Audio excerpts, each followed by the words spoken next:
Today is Fennel transplant day. So fennel tends to be allelopathic, meaning that it doesn't play nicely with other plants. So we are going to plant the majority of these in their own separate pots so that they can grow to maturity and be nice and happy and healthy without interfering with our other plants.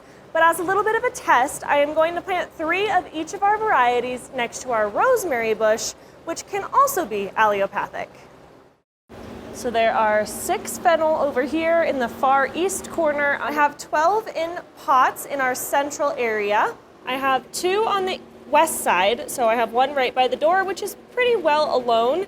And then I have another small one next to some more cucumbers and a pepper, so we'll see how those get along. And my last one I ended up planting right here. It's a pretty small one, but it's next to some Swiss chard as well as some cucumbers and carrots. Now all we have left to do today is water. Good morning. So I am starting to work on our pond. It has not been 2 weeks yet. It's been a week and a couple of days, but I have gone ahead and tested our water, and our pH is right around 7. Our nitrites, which is what's really important before you add fish, is between 0 and 0.5, which is great. You want it to be less than 5 parts per million because otherwise they're really toxic to fish. So we're looking good there. I am going to go ahead and add a product called Stress Coat, which provides the fish a slime coat and also helps to get rid of any chloramines that may still be present in our water. So we'll go ahead and do that, let that cycle through for a couple of hours while I head over to Durango to go purchase some goldfish.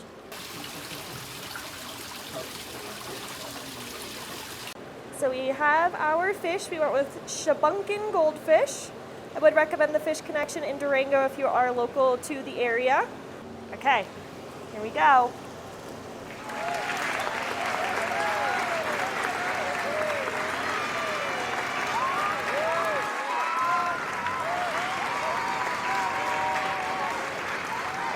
Today is cucumber pruning day. So over here, I have a cucumber that I just pruned.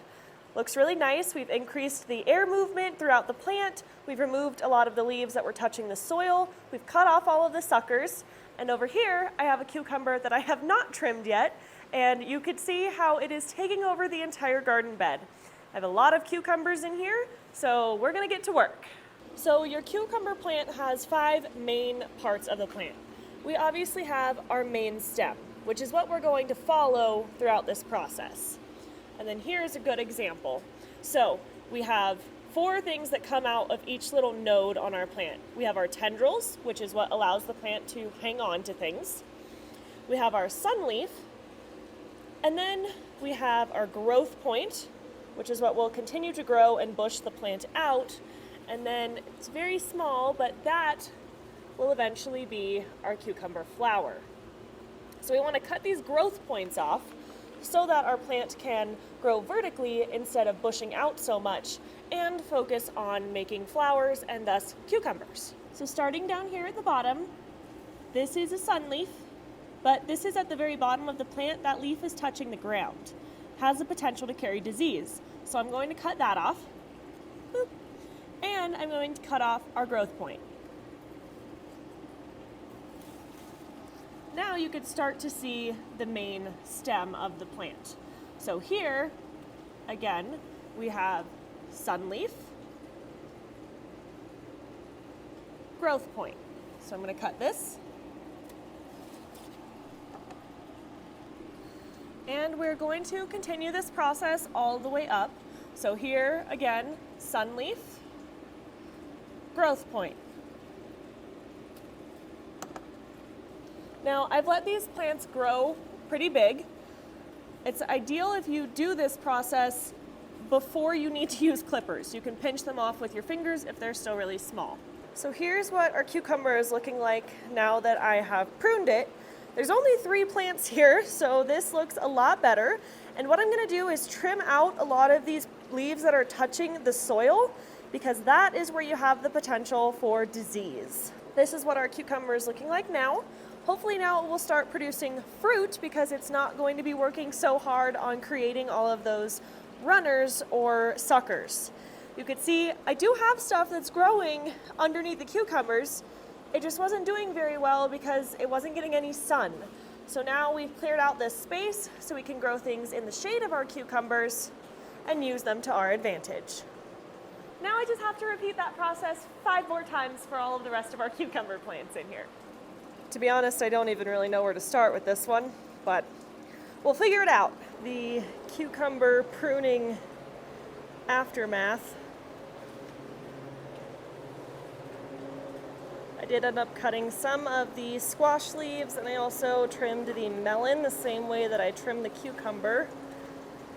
So now I gotta get all this stuff cleaned up, and we'll go ahead and water and call it a day. Boom! As you can see, everything in the dome is absolutely taking off. Who knew okra flowers were so stunning? We are going to be pruning back our basil and our cilantro to encourage them to bush out a little bit more. I am going to be harvesting a couple of cilantro that have already started going to flower. I'll use those in my meals for this week. And I'm going to be harvesting some of our romaine lettuce so that we can relocate some butter crunch that is being totally shaded out by our nasturtiums.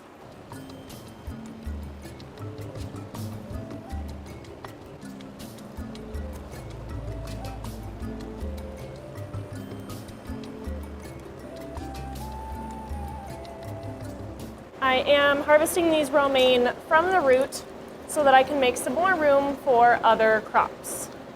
If you don't use your shirt as your harvest basket, we are not the same kind of gardener.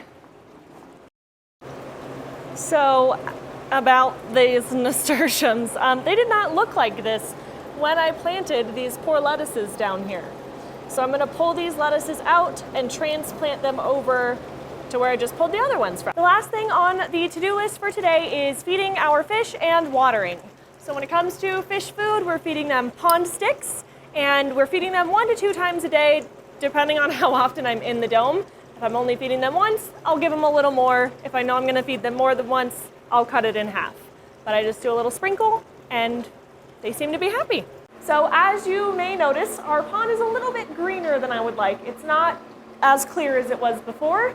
We've introduced fish and plants, so that makes sense. What we're gonna start doing is our barley extract treatment. So this is something that you can do once a week to help keep your pond clear. And the ratio is 1 ounce per 500 gallons. Our pond is about 2,600 gallons, so I'm going to use the cap of the bottle and put 5 of these in our pond.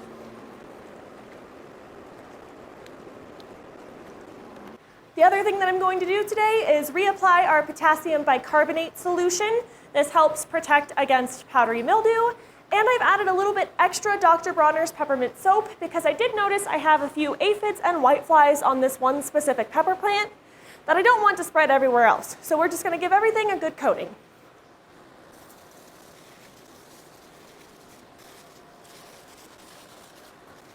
The plan for today is to pot up some of our taro, horsetail reed, and umbrella plants into our floating islands so that I could add them to our pond.